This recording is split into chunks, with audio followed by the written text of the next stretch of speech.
In the book of Genesis, we find a story about two cities. These cities were called Sodom and Gomorrah in the ancient world. They were places known for evil and deep sin before God.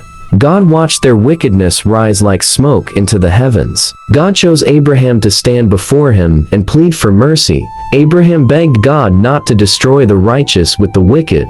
God agreed to spare the cities if 10 righteous people were found. But not even 10 righteous people could be found there. God sent 2 angels to Sodom to see the evil firsthand. Lot welcomed the strangers and offered them his own home. The men of the city surrounded Lot's house that same night. They demanded to harm the guests in an ungodly way. Lot stood up and tried to protect the strangers with his life. He even offered his daughters to satisfy the crowd's wicked desire. But the angels intervened and struck the crowd with sudden blindness. This showed God's judgment beginning even before the cities fell. The angels warned Lot to flee before the destruction came. They told him to take his wife and daughters quickly away. Lot begged to flee to a small nearby town called Zoar. God agreed, and the family began to escape towards safety. As they fled, God rained down fire and sulfur from heaven.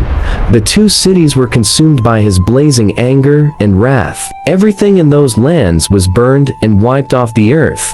No building or person was left when the smoke cleared. But Lot's wife looked back against God's clear command. She saw the burning cities and longed for what was lost. God turned her into a pillar of salt on the spot.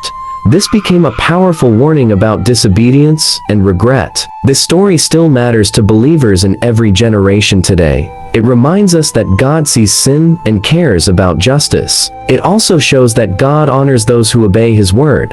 Ask yourself, what lesson should you take from this ancient account? If you love Bible stories, subscribe, comment, like, and share this powerful video.